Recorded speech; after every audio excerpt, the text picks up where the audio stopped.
নমস্কার বন্ধুরা, চলে এলাম নতুন একটি ভিডিও নিয়ে। আমি রাজু। আজকে দেখাবো পিয়ালি স্টেশন থেকে 7 থেকে 8 মিনিটের পায়ে হাঁটা পথ। 7 থেকে 8 মিনিটের পায়ে হাঁটা পথ, একেবারে সুন্দর 9.5 কাঠা একটি বাগান বাড়ি। তো বন্ধুরা, ভিডিওটা একটু ধৈর্য ধরে দেখবেন। আজকের এই যে ভিডিওটা আমি দেখাচ্ছি, একদম মন ভরে যাবে। আমার তো খুব ভালো লেগেছে, দেখুন। আর দেখুন, এই ভিডিওটা আপনারা যে বাগান কাকে বলে, আর এই মানে মনটা আপনাদের সুন্দর, মানে কি বলবো, এখানে এলে মনটা এত ভালো লাগবে। এই বাড়িটি এরা কিন্তু পুরনো বাসিন্দার, হ্যাঁ। মানে একদম বাড়িটি দেখলে, ভেতরটা ঢুকলে মনে হবে ওই পুরো যে একদম গ্রাম অঞ্চল যেটা বলা হয়, মানে মনটা ভরে যাবে একদম।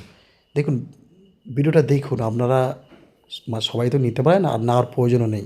সবার নেওয়ার প্রয়োজন নেই, যার প্রয়োজন পড়বে সে নেবে। কিন্তু ভিডিওটা সবাই দেখুন, মনটা ভালো লাগবে একদম। খুব দারুণ, আমার তো খুব সুন্দর লাগলো। টোটাল ফল গাছে পুরো ভরা, ফল মূল গাছে ভরা। নারকেল গাছ প্রায় 8-10টা নারকেল গাছ, আম গাছ প্রায় 5-7টা, লিচু গাছ, হ্যাঁ। তারপরে আপনার কত ফল গাছের নাম বলবো, আপনারা দেখুন। একদম পুরনো বাসিন্দার অনেক, 9.5 কাঠা জমি। আর স্টেশন থেকে এখানে আসতে লাগে আপনার 7 থেকে 8 মিনিট, খুব বেশি হলে 1 কিলোমিটার বন্ধুরা, হ্যাঁ। দেখুন, আমি একদম জায়গার সীমানাটা দেখাচ্ছি। আমি কি বলবো, ভিডিও করতে এসে আমার তো মনটা এত ভালো লেগেছে। আপনারা দেখুন, আপনারা তো ভালো লাগবে, হ্যাঁ। ভিডিও দেখলে নিতে হবে না বাড়ি, হ্যাঁ। সবার সম্ভব হয় না, শুধু একটু দেখুন মন দিয়ে, টোটালটা দেখুন, একটু ধৈর্য ধরে দেখুন, ভিডিওটা কাটবেন না, আপনাদের অবশ্যই ভালো লাগবে। টোটাল একদম পুরো বাগান, হ্যাঁ, ফল বাগান।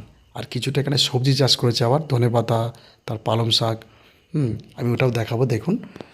একটু ধৈর্য ধরে দেখবেন। তারপর কলা বাগান তো আছেই, তার সাথে ফলমূল গাছ, নারকেল গাছ। আর এখানে 9.5 কাঠা জায়গা আছে, 9.5 কাঠা। আর বাড়ি তো আমি প্রথমেই দেখালাম, অ্যালবেস্টারের চাল, একদম চারিদিকে আপনার মানে ইটের গাঁথনি করা আছে। ইটের গাঁথনিগুলো সুন্দর একটি বাড়ি। সে বাড়িটা আপনারা রাখতেও পারেন বা ভেঙেও দিতে পারেন। তা দেখুন, কুল গাছ, তারপর আমরা কী গাছ বলবো, কি এত গাছ এখানে। দেখুন, চারিদিকে আমি একদম জমির মাপটা দেখালাম। এখানে কিন্তু সবজি চাষ করা আছে এখানে বন্ধুরা, এখানে সবজি চাষ আছে। দেখুন, লাউ, কুমড়ো, ধনেপাতা, তার পালং শাক, এগুলো হচ্ছে বিলতি কুল গাছ এটা। তো বন্ধুরা, আর এইখানে আসতে হলে আপনাকে শিয়ালদা স্টেশন থেকে ক্যানিং লোকাল ধরে একেবারে পিএলই স্টেশনে নেবে, আপনারা হেঁটে আসবেন। তো বন্ধুরা দেখুন, আমি জমির মাপটা ফের দেখাচ্ছি। একেবারে ছোট বাগান বাড়ি যেটা বলা হয়, ছোট্ট বাগান বাড়ি, দেখুন সেটা। আর আম গাছ তো একদম প্রচুর ভর্তি হয়েছে, আম গাছ, কাঁঠাল গাছ, লিচু গাছ। তারপর দেখুন, আমি ওই দিকটাও নিয়ে যাব, একদম রাস্তার সাইডটাও নিয়ে যাব। আমি একটু জুম করে দেখাচ্ছি বন্ধুরা। আর এই বাড়িটার মূল্য যেটা আছে সেটাও বলবো, যদি আপনারা নিতে পারেন নেন। কিন্তু দেখুন, খুব সুন্দর লাগবে, এইখানে যদি একবার আসেন মনটা ভরে যাবে। যে এত সুন্দর একটা, যাদের এই ধরনের বাড়ি ভালো লাগে, মানে এই ধরনের জায়গা, তারা তো অবশ্যই ভালো লাগবে তাদের। দেখুন, আমি নিয়ে যাচ্ছি আবার এই সাইডটা, এদিকে যাচ্ছি। দেখুন, এটা হচ্ছে জামরুল গাছ, এই দেখুন, এটা জামরুল গাছ আছে। আর এই দেখুন, আমি নিয়ে যাচ্ছি আরও এদিকটা, প্রচুর বড় 9.5 কাঠা, 9.5 কাঠা জায়গা, টোটাল গাছপালা, হ্যাঁ। এই দেখুন, এটা হচ্ছে রাস্তার দিকটা, হ্যাঁ। ওইটা হচ্ছে রাস্তার দিক, একদম 12 ফুট রাস্তা আর 8 ফুট ঢালাই হয়ে আছে। আর নারকেল গাছে তো কারি, সব গাছে নারকেল ধরে আছে বন্ধুরা। এই দেখুন, আমি একদম রাস্তার পার থেকে দেখাচ্ছি। এটা হচ্ছে রাস্তার পারে, দারুণ দারুণ একটি বাগান বাড়ি বলা চলে। আপনারা যদি নেওয়ার ইচ্ছা হয় অবশ্যই আমাদের সাথে যোগাযোগ করুন এই স্ক্রিন দেওয়ার নাম্বারে।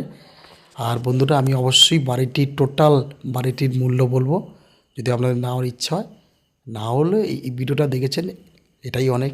এত সুন্দর জায়গা, এই বাড়িটির মূল্য রেখেছে মালিক পক্ষ থেকে। দেখুন, নারকেল গাছগুলো, সব গাছে নারকেল ধরে আছে।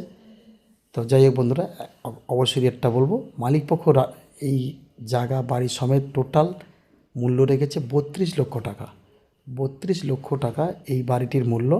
আর স্টেশন থেকে আসতে লাগে 7 থেকে 8 মিনিট, খুব বেশি হলে 1 কিলোমিটার। এই দেখুন সুপারি গাছ, কটা গাছের নাম বলবো।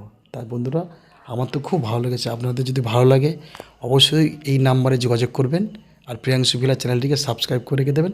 সবাই ভালো থাকবেন, ধন্যবাদ বন্ধুরা।